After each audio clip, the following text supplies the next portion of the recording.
They laughed while I scrubbed the floor. They counted my pension out loud like poker chips. They slammed my door shut at night, calling it peace. And I let them. For a time. I'm Emma May, 78, born and raised in Kentucky, now sitting in a creaking chair in a house that hasn't felt like mine for years. The walls still hold my husband's picture, but even his face seems tired of watching. The windows fog from steam when I'm boiling their dinners, and the neighbors walk by pretending not to look in. Only pretending, because I know they see me. This morning started like all the others. My grandson Kyle stormed into the kitchen barefoot, yanking the fridge open so hard the bottles rattled. "Where's the milk, Grandma? You drink it all again," he barked. His sister, Leah, leaned against the doorway, phone in hand, recording me fumbling with the old carton. I shook my head. "It's on the table," I whispered. "Use your eyes." Click, record, post, their favorite game, showing friends how forgetful I was. My shaking hands, my slow steps, proof I was more ghost than woman. The milk spilled when Kyle shoved past me. It spread across the table, white rivers dripping to the floor. "Clean it," he said, tossing me a rag, like I was staph, not blood. By noon, they were lounging on the couch, scrolling their phones while I bent to sweep crumbs from under their shoes. "Don't forget to call in your check," Leah reminded me. "We'll need the cash." My pension, my years bent over sewing machines and diner counters, turned into their shopping money. They never asked what I needed. They didn't care if my knees ached like rusty hinges or if I skipped medicine because the copay was too high. Sometimes when neighbors pass by, Kyle slams the door just loud enough so they hear. Other times, he makes sure my voice cracks in front of visitors. Last week, when a woman from church stopped to drop off muffins, Leah laughed. "Oh, Grandma's fine. She just forgets her place sometimes." My cheeks burned, but I stayed silent. Silence was my weapon, even if they mistook it for weakness. That night, after the shouting died down, I sat in my room. Their prison, really? With the bolt locked from the outside. The wallpaper peeled near the window. The air smelled of mildew. My hands traced the quilt I stitched decades ago, squares of fabric saved from dresses and work shirts. Each square carried memory, dignity, pieces they couldn't take. Through the thin walls, I heard Kyle's voice. "We'll sell the place when she's gone. Easy money." Leah laughed. "Don't rush her. We've still got her check every month." That's when the cold settled in my chest. I knew they wanted me alive only long enough to squeeze me dry. The next morning, I moved slower, careful not to rattle pans or draw attention. Kyle was still asleep on the couch, TV glowing faint blue across his face. Leah's door was shut, bass thudding faintly through the wood.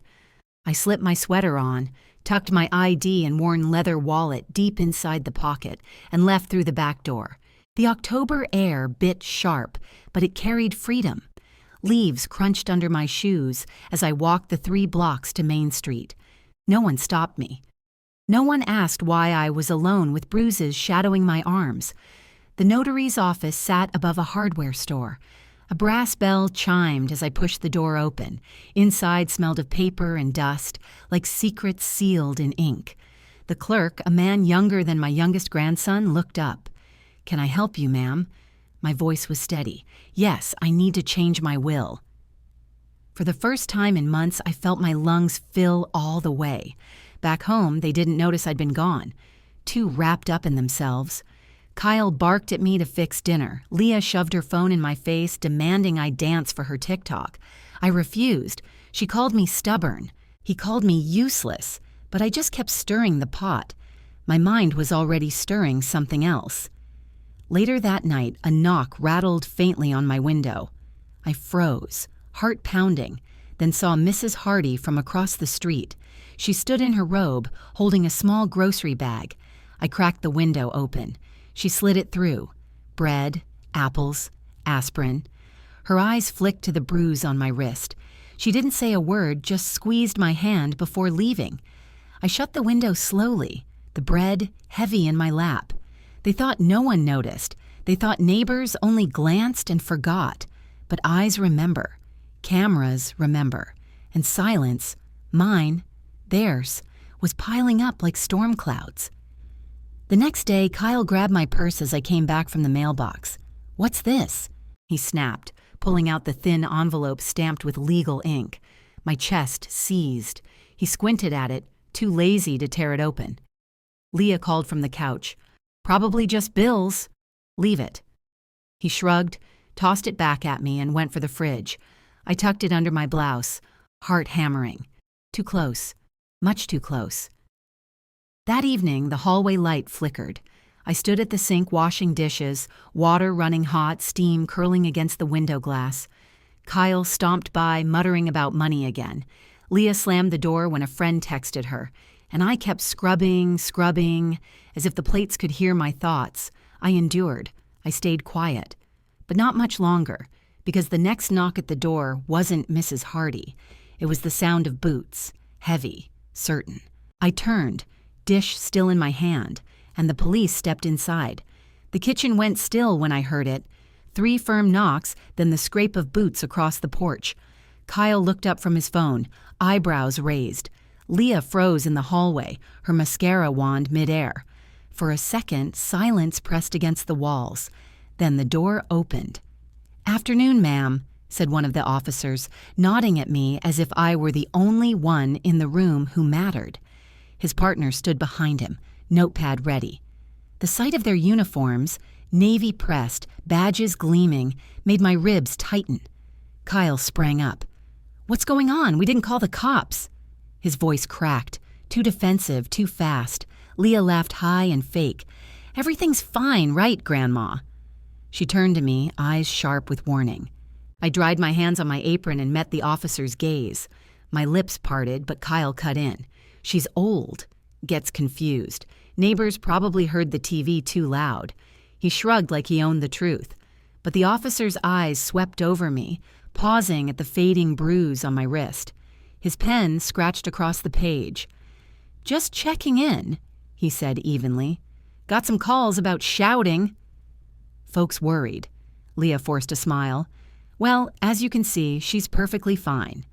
Aren't you, Grandma?" Her eyes begged me to agree. Kyle's fists flexed at his sides. I swallowed hard. The word caught. I let the silence linger, heavy. The officer tilted his head. "If you ever need anything, ma'am, here's our card." He placed it gently on the counter, close enough for me to touch. Too close for Kyle to grab without showing his hand. They left a minute later, boots thumping against the porch. The door shut. The moment it clicked, Kyle rounded on me. "What did you tell them?" "Nothing," I said softly. "Don't play dumb," he snapped, jabbing a finger at me. "They don't just show up for no reason." Leah folded her arms. "You better not start spreading lies, Grandma. You live here because of us. Don't forget it." I nodded slowly, but in my pocket, I pressed the card between my fingers. Sharp edges, solid, proof I wasn't alone anymore. That night, they locked my door again. The bolt scraped loud, meant to remind me of my place. I sat in the dim light, the card warm against my palm. Outside, a dog barked. Across the street, Mrs. Hardy's porch light flicked on, then off. A signal, or just habit. Either way, I wasn't the only one awake. The next morning, Kyle tossed a stack of bills onto the table. "Your check come in yet?" "It's the 3rd, Leah added, sipping from a mug that used to be mine. "Time to call." I looked at the phone on the counter. Their eyes pinned me like nails. Slowly, I reached for it. But instead of dialing, I said, "I already did." "Yesterday." Kyle blinked. "What?" "The money's handled," I murmured, sliding the phone back. It wasn't a lie. At the notary's office, I had signed papers shifting every penny of my accounts into a trust. But they didn't know that. Not yet. Kyle cursed under his breath. Leah narrowed her eyes. "Handled how?" I shrugged. "Don't worry about it." That small sentence hit harder than any slap. For the first time, they didn't know everything. Doubt cracked their control. The day stretched long. I ironed their clothes, swept the porch, cooked stew that smelled of thyme and onions, a scent that made me ache for better years. They muttered to each other in the living room, voices sharp, impatient. I caught fragments: money, bills, car payment, pressure building. By dusk, the air turned cold. A thin mist clung to the yard. I stepped outside with the trash, my back stooped, but my eyes sharp. Across the street, Mrs. Hardy waved me over. "You all right, Emma May?" she asked softly. I glanced at my lit windows. Their shadows moved inside. "I'm fine." Her gaze dropped to the bruises peeking under my sleeve. She pressed a small object into my palm. I looked down. A USB stick. "Video," she whispered. "From my porch camera. Shows them last week. Thought you'd need it." My chest tightened. Proof. I tucked it deep into my pocket, nodding once. She squeezed my arm. "Don't wait too long." Back inside, Leah wrinkled her nose. "What took you so long? Gossiping with Hardy again." I set the trash can lid down slowly. "Just fresh air." She smirked.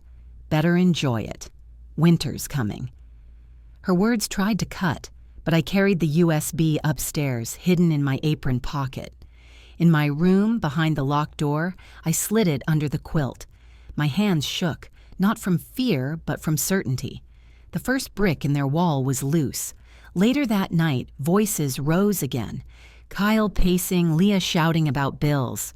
I leaned close to the door, listening. "She's holding out," Kyle hissed. "I know it." "We'll get it out of her," Leah snapped, "one way or another." Their footsteps thudded down the hall. The bolt scraped across my door again, locked in, but I smiled in the dark, because I had something they couldn't see, couldn't grab, couldn't erase. The card, the USB, the will, 3 quiet weapons. Morning light seeped through the curtain, pale and cold. I sat on the edge of the cot, listening to the house wake. My bones ached, but my mind was steady. They thought I was waiting for death. I was waiting for timing. At breakfast, Kyle slammed his mug on the table. "We need cash, Grandma." "Now." Leah leaned in. "You'll give it or—" She stopped. Outside, voices carried. Neighbors talking louder than usual. Boots scraped the porch again. The doorbell rang. Kyle cursed. Leah stiffened. I set down my spoon slowly, heart thudding, because this time I knew it wasn't just a welfare check. The doorbell echoed through the hallway like a warning bell. Kyle shot me a look, sharp, suspicious, then stomped toward the porch. Leah followed, arms crossed, her mascara smudged from another late night. When the door swung open, it wasn't the mailman. It wasn't another neighbor with muffins. It was Officer Henson, the same one who'd left me his card, standing steady with a clipboard in hand. His partner lingered behind him, eyes scanning the house. "Morning," he said evenly.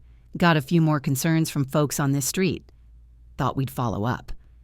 Kyle forced a laugh. "Seriously, people need to mind their own business. We're fine. She's fine." He jerked his thumb toward me. "Aren't you, Grandma?" My spoon clinked gently against the bowl. "I'm fine," I said. But this time I let the word drag, just enough to make Henson's eyebrow lift. Leah stepped forward quickly. "She's old, gets dramatic. You know how it is." The officer's eyes flicked past them to me. "Mind if we ask a few questions, ma'am?" "Privately," Kyle stiffened. "That's not necessary." But Henson had already stepped inside, his boots leaving faint prints on the rug. "It is, actually." His voice was calm, but it left no room for argument. Kyle's jaw tightened. Leah fidgeted with her phone. And I breathed. They sat me at the kitchen table, clipboard open, pen ready. The room smelled of yesterday's stew and lemon cleaner, a cover that didn't fool anyone. "Mrs. May," Henson began softly, "we've had reports of raised voices, possible neglect. Is there anything you'd like to tell us?" I looked at the wall clock, its hands frozen at 9:12. Time stuck, like me. My throat closed. But then I felt the card in my pocket, the USB hidden upstairs, the new will tucked in the notary's safe. "Yes," I whispered. Kyle's head snapped toward me.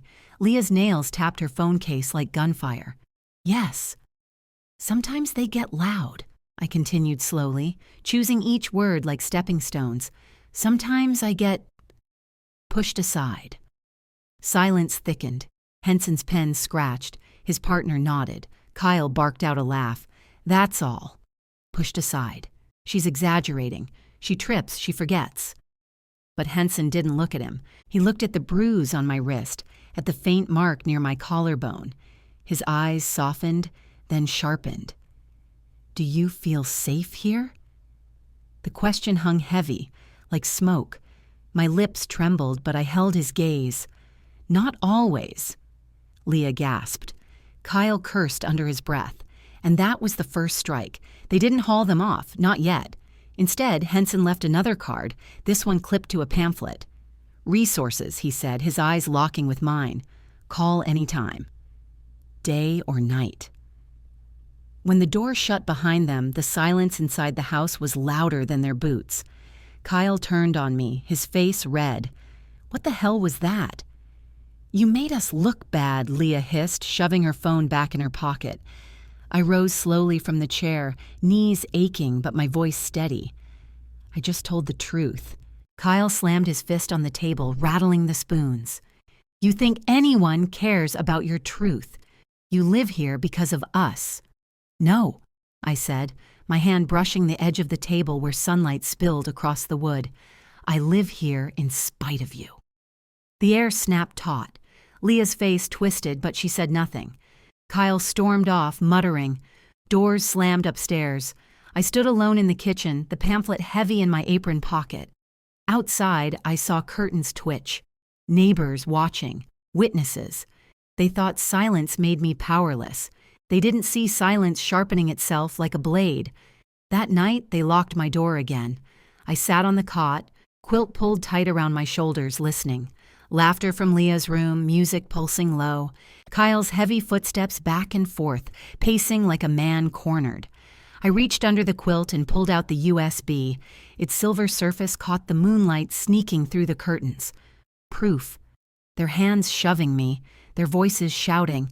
Mrs. Hardy had seen, had saved it. I smiled in the dark. Just a thin smile, but real.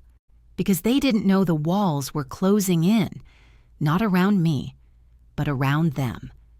Morning came gray, rain streaking down the window glass. I shuffled into the kitchen, frying eggs while Kyle sulked over his coffee. Leah scrolled silently, eyes darting every so often. When the phone rang, Kyle snatched it up. His tone shifted quick. Yeah, no, everything's fine here. A pause. His face drained. Wait, what? A welfare check. Again. He slammed the phone down, muttering. Leah leaned forward. What did they say? Neighbors. Complaints piling up, he spat. They're making us look like criminals. Leah's eyes flicked to me. Maybe someone's feeding them stories. I folded the dish towel slowly, deliberately. Maybe someone's just watching. They both stared. My heart pounded, but I didn't look away. Because for once they weren't sure if the weak old woman in front of them had teeth. By noon, the storm outside thickened. Rain pounded the roof, windows rattling.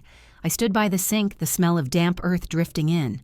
Across the street, I saw Mrs. Hardy on her porch again, hood pulled up, eyes fixed on our house. Behind me, Kyle whispered harshly to Leah, we need to shut her up before this gets worse.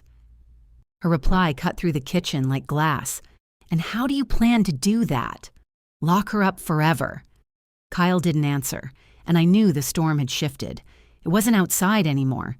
It was in the house, crackling, ready to break. That evening, the power flickered.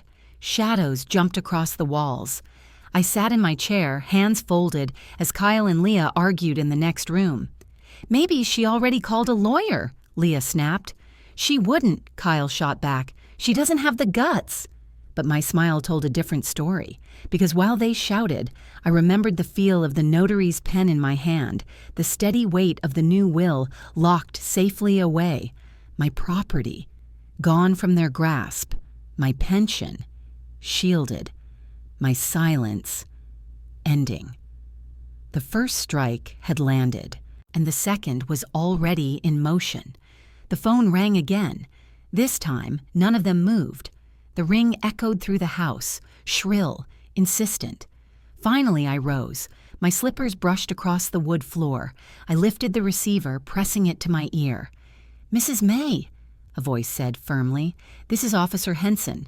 We'll need you to come down tomorrow morning. We've got statements and video evidence." My hand trembled, not from fear, but from release. "Yes," I whispered. "I'll be there." When I hung up, Kyle's voice came from the stairs. "Who was that?" I turned slowly, the hallway light flickering over my face. "Someone who listens," I said. His eyes narrowed. Leah stepped closer, suspicion sharp. And in that moment, I knew.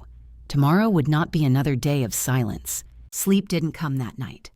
The storm passed, but the house still groaned like it was carrying secrets. Every creak of the floorboards made me wonder if Kyle was outside my door, listening. By dawn, I'd already dressed.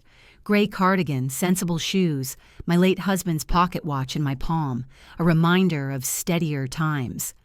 When the knock came at 9 sharp, I was ready. "Morning, ma'am," Officer Henson said. "We'll drive you in." Kyle rushed forward, voice high. "Drive her in." "For what? She doesn't need—" Henson cut him off. "Mrs. May has agreed to give a statement downtown." Leah's eyes flashed. "She can't. She's not well. She forgets things. I remember enough," I said, stepping past them. My voice was calm, but each word landed heavy. Their faces twisted. For once, they couldn't stop me. The station smelled of old coffee and disinfectant. I sat in a small room, fluorescent light buzzing overhead. The USB sat on the table, plugged into a laptop. The screen flickered, and there I was, shaky, bent over, pushing the trash can while Kyle shoved the door open with his shoulder. His voice sharp as a whip. "Move faster, old woman." Then Leah, laughing, filming it all. "Show them your bruise, Grandma." My stomach churned, but I held steady. Proof. Not whispers, not suspicions. Proof. Henson clicked pause. "Do you confirm this is you?" "Yes." "And these are your grandchildren?" "Yes." My voice didn't shake. He nodded, scribbling notes. "We'll be contacting Adult Protective Services. In the meantime, we'll need you to stay safe." Safe. The word sounded strange, like a language I'd almost forgotten. Back at the house, the air was colder. Kyle and Leah waited in the living room, tension thick as smoke. "What did you tell them?" Kyle demanded. "Enough," I said simply. Leah's voice cracked. "You're ruining us." I lowered myself into the chair, quilt draped across my lap. "No, you ruined yourselves." Their anger sputtered, then shifted. Leah's tone softened suddenly, too sweet. "Grandma, we didn't mean it." "You know we love you. We're just stressed." I watched her carefully. The same mouth that mocked me in front of neighbors now shaping apologies. Too smooth, too fast. Kyle added quickly, "We can fix this. Just tell the cops it was a misunderstanding. Say you got confused." There it was. The betrayal I'd been waiting for. Not fists, not locks on doors, but the twist of their tongues, trying to rewrite truth. And for the first time, I laughed. Soft, bitter. Confused? No, children. I've never been clearer. The next day, a knock rattled the door again. But this time, it wasn't the police. It was Mr. Carter from next door, hat in hand. Behind him stood Mrs. Hardy and even old Mr. Wilson from down the block. "We're here to help," Carter said simply. Kyle tried to block the doorway. "We don't need neighbors snooping around." But Hardy's eyes snapped like fire. "We've seen enough. The bruises, the shouting, the way she limps. You think the street doesn't notice?" Wilson held up his phone. "I got footage too. Night you locked her in. Caught the bolt on my security cam." Kyle's face drained. Leah whispered, "They're ganging up on us." "No," I said softly from behind them. "They're standing up for me." For once, I wasn't alone. That night, the house wasn't quiet. Kyle stormed through the halls, slamming doors. Leah cried loud enough for the neighbors to hear, painting herself the victim. We're the ones suffering. She's turning everyone against us. I stayed in my room, listening. They were unraveling, scared not of me, but of being seen. I thought of the new will, locked safe at the notary's office, the house, the land, my accounts, all already shifted away from their greedy hands. They didn't know it yet, but the ground beneath them had already been sold out from under their feet. By the weekend, the betrayal deepened. I overheard Leah on the phone whispering, "She's senile. She makes things up. We'll tell them she forgets. We'll show them her medicine bottles." Kyle added, "We'll get someone to vouch.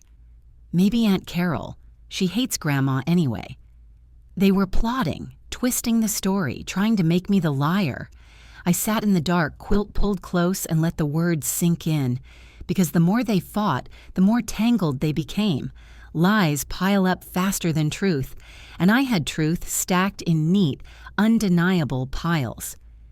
Sunday morning, church bells tolled faintly in the distance. The house smelled of burnt toast, Kyle's heavy hand on the toaster. Leah sulked on the couch, scrolling. Then the doorbell rang again. Kyle cursed. Leah stiffened. When the door opened, it wasn't neighbors. It wasn't police. It was two men in suits, badges clipped to their belts. "Child and Elder Services," one said firmly. "We need to speak with Mrs. May. Now." Kyle stammered. Leah paled. I rose from my chair slowly, steady as stone. My heart thudded, but not with fear, because I knew the walls were closing in, and this time there was no door left for them to slam. The two men in suits stepped inside without waiting for permission. Their presence filled the living room heavier than any storm. One flipped open a notebook, the other scanned the house with sharp eyes. "Mrs. May," the taller one said, "we've received multiple reports regarding your welfare. We'll need to ask you some questions privately." Kyle jumped up, his voice already cracking. "She's fine. She's old, she forgets. You don't need—" The man cut him off, tone firm. "Sir, step aside." Leah forced a laugh, thin and brittle. "This is ridiculous. Who called you? Nosy neighbors. They gossip all the time." But the men didn't answer. Their attention was on me. For once, all eyes were on me. I folded my hands on my lap and said quietly, "Yes, I'd like to talk." They led me to the kitchen table. The notebook opened, pen poised. Rain tapped against the window, steady as a drumbeat. "Mrs. May, do you feel safe in this home?" I let the silence stretch, long enough for Kyle and Leah to shift nervously in the doorway. Then I said, "No." The word fell like a stone in a pond, ripples everywhere. Kyle's face twisted red. Leah gasped, but the men only nodded, as if they'd expected it. One asked gently, "Do you have evidence?" My hand trembled, but I reached into my pocket. The pamphlet from Henson, the card. And then, with care, I slid the USB across the table.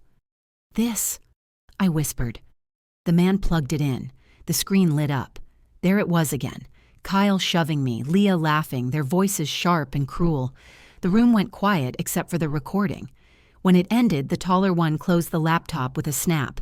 "That's enough." He turned to them. "We'll be filing for an immediate protective order." Kyle's mouth opened, but no sound came. Leah's eyes darted wildly, looking for an exit. I sat very still, but inside, something uncoiled. For the first time in years, I wasn't cornered. They were. The next 48 hours moved fast, faster than I thought possible. Paperwork filed, a restraining order drafted, police scheduled for a welfare check every evening until further notice, and my lawyer called. "Mrs. May," his calm voice said through the receiver, "the revised will is notarized and filed. Your estate is secured. They can't touch it." I closed my eyes, the quilt warm over my knees. "Thank you." "They'll fight," he warned. "Expect it." "I've endured worse," I murmured. That night, the house rattled with their anger. Kyle slammed cabinets, shouting about betrayal. Leah cried loud and dramatic, pacing with her phone. "They'll believe us, not her. She's old. She's sick." I sat in my chair, sipping lukewarm tea, watching the steam curl like smoke. My silence rattled them more than any words, because silence meant control. Silence meant I knew something they didn't. And I did. The first real bite came on Tuesday. Kyle stormed in from the mailbox, face pale. He slapped a letter onto the table. "Final notice," he spat. "Utility bills overdue. If it gets cut, it's your fault, Grandma." I unfolded the paper slowly. His name wasn't on it, neither was Leah's, only mine. And that's when it hit them. "Wait," Leah whispered, eyes wide. "It's still in her name." I folded the letter neatly and set it aside. Always has been. Their mouths fell open. They thought the house was already theirs. They thought they were just waiting for me to fade. But the paper in my hands told a different story. Control wasn't theirs. It was mine. That evening, another knock rattled the door. Not neighbors this time. Not officers. It was a courier with a sealed envelope. "For Mrs. May," he said, handing it directly to me.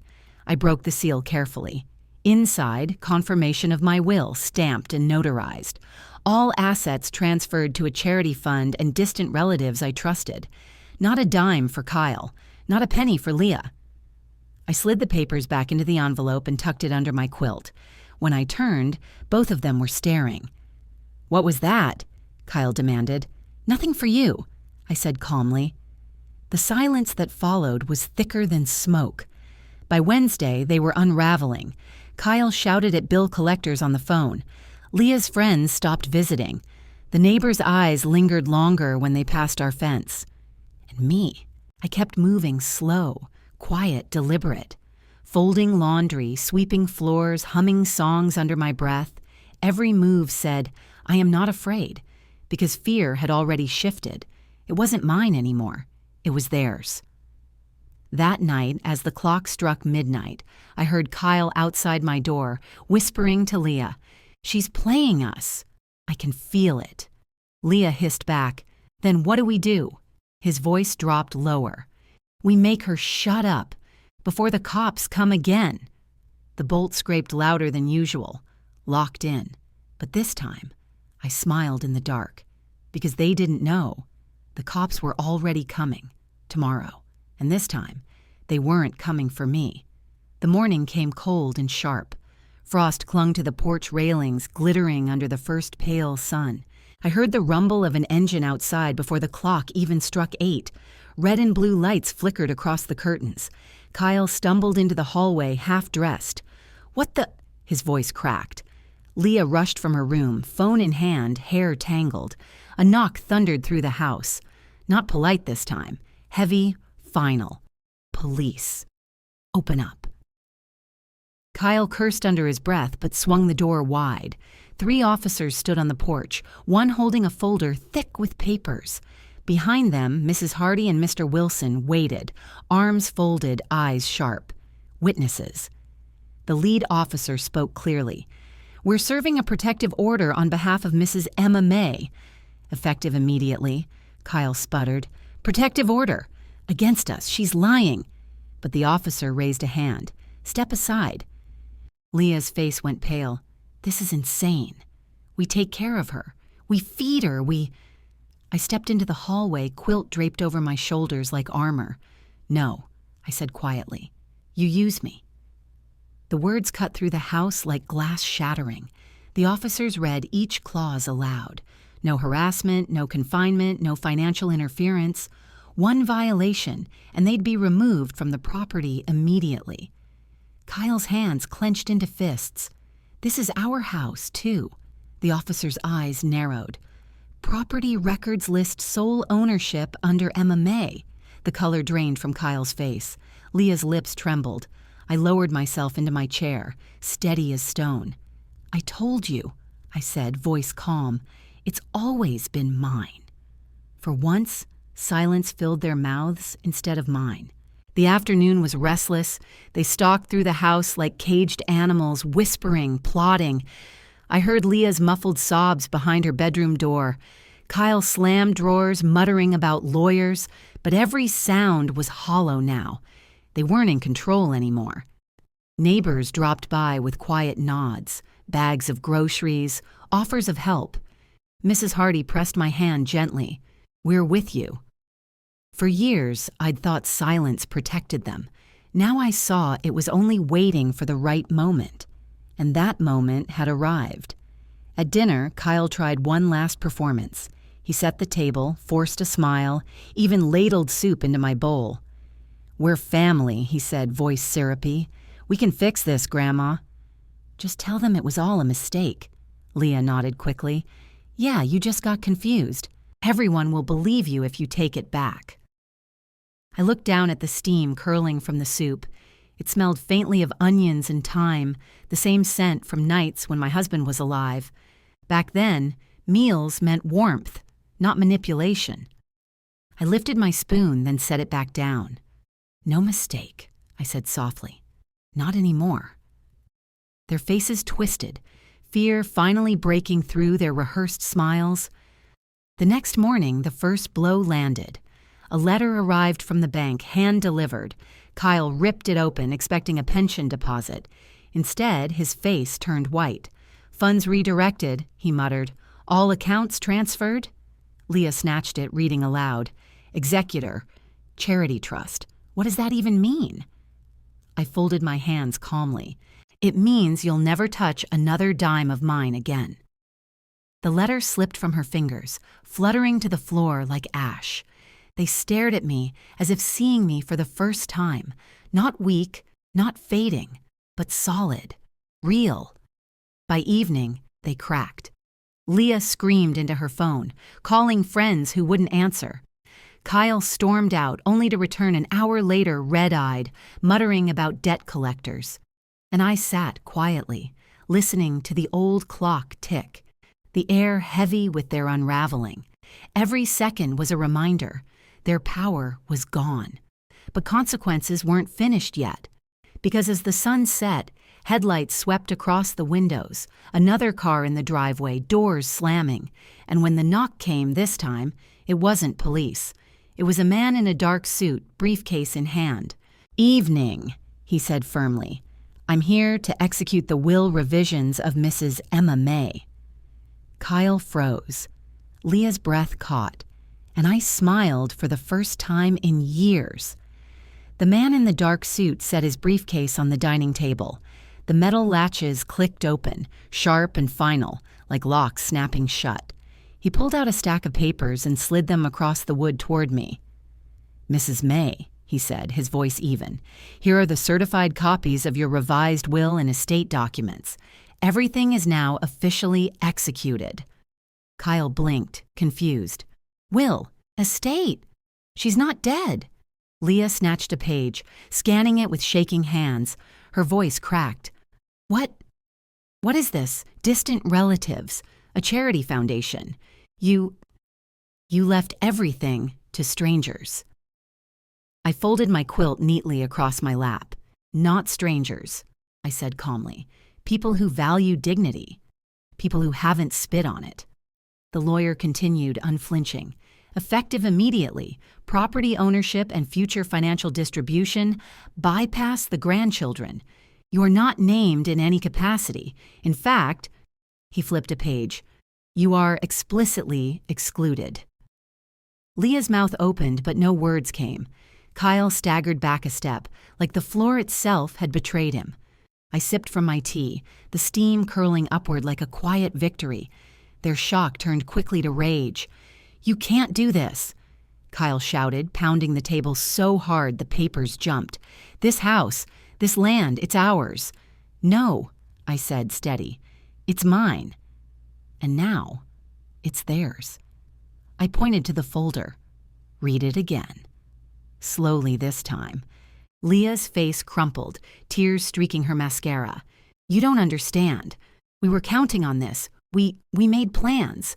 My voice sharpened. "Yes, I heard you. Every night. Plans to sell my home, cash my checks, shove me into silence until I rotted. I remember every word." Her sobs grew louder. Kyle's fists shook at his sides. But none of it mattered. Not anymore. Because truth doesn't need to shout. It only needs to stand. The lawyer packed his briefcase neatly, papers tucked back inside. Copies are also filed with the county court, he added. This isn't reversible without Mrs. May's consent. Kyle lunged forward. Then we'll make her consent. The lawyer's eyes narrowed, unshaken. I wouldn't finish that sentence. Behind him, as if on cue, headlights swept the windows again. Another car. Another knock. This time, it was Officer Henson. Evening, he said firmly. We're here on follow-up. We'll need to speak with you both. He nodded at Kyle and Leah, down at the station. Their faces drained. Why? Leah whispered. Henson held up a tablet. The screen glowed with paused video footage. Kyle's voice echoed faintly from the speaker. Move faster, old woman. Proof. Again, undeniable. Kyle slumped into a chair, his bravado collapsing. Leah clutched her phone like a lifeline, but no call would save her now. I leaned back in my chair, quilt warm across my knees. For the first time, they weren't towering over me. They were shrinking, cornered by their own cruelty. Neighbors gathered outside as the police spoke quietly with them, gathering more statements. I caught fragments through the open window. Bruises, locked doors, always shouting. Every word stacked against them. Inside, Kyle muttered, "This isn't happening. She's making this up." I looked him straight in the eye. "You always underestimated me. That was your first mistake. Thinking silence meant surrender. It only meant I was waiting." Leah shook her head, whispering, "We didn't think you'd fight back. You never fought back." "No," I said coldly. "I endured." And that endurance bought me time. By the time the officers were done, the air in the house was heavy. The lawyer gave me one last nod before leaving. "They can't touch your estate now. Everything is secured." The door closed behind him. The lock clicked. And in the hallway, Kyle and Leah stood frozen, their future slipping through their fingers like water. I stayed in my chair, calm as the old clock ticking on the mantel. "Tomorrow," Henson had said before leaving, "we'll be back with a final decision." Final. The word hung in the air like thunder. Kyle's fists clenched. Leah's sobs filled the silence. And I sat there quietly, knowing the storm that would finish them was already rolling in. The morning arrived gray and heavy, the kind of sky that promised endings. I sat in my chair by the window, quilt over my knees, listening to the house creak as Kyle and Leah argued upstairs. Their voices were sharp, panicked, laced with desperation. "You call the lawyer again," Kyle barked. "And say what?" Leah snapped. "That grandma lied. That the neighbors forged videos." Her voice cracked. "Nobody believes us anymore." The slam of a door rattled the walls. I sipped my tea slowly, letting the steam fog my glasses. Their panic no longer touched me. It was just noise now, like branches scratching against glass. Then came the knock. This time, not a warning, not a visit, finality. The police stepped inside with calm authority, clipboards in hand. Officer Henson met my eyes first. "Mrs. May, thank you for your patience. We've completed our review." Kyle stomped down the stairs, trying for bravado. "She's senile." "You can't trust a word but the officer cut him short. "We don't need her words. We have the footage. We have the neighbor's testimony. We have evidence of financial exploitation, confinement, and abuse." Leah froze halfway down the steps, phone slipping from her hand. The crack of it hitting wood echoed like a verdict. "Effective immediately," Henson continued. "You are both under investigation." "You'll accompany us now." Kyle's face drained. "This is insane. She's lying. This is our house." "No," I said firmly, voice sharp enough to stop him mid-sentence. "It was mine. And now, it's not yours either." The officers moved quickly.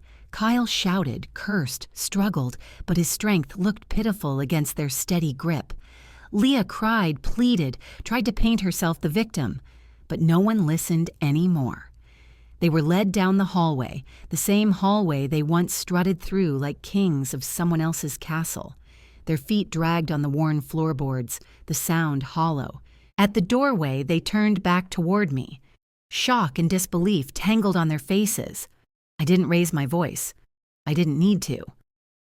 "I endured long enough," I said, calm, steady. "Now you're left with nothing." The silence that followed was deeper than any shout. Neighbors gathered outside as the squad car pulled away. Mrs. Hardy caught my eye and gave a small nod, one survivor to another. Mr. Wilson tipped his cap. The street was quiet, but not with pity, with respect. Inside, the house finally exhaled. No slammed doors, no mocking laughter, just the tick of the old clock on the mantel, steady and true. I eased back into my chair, quilt warm across my knees, and let the quiet settle.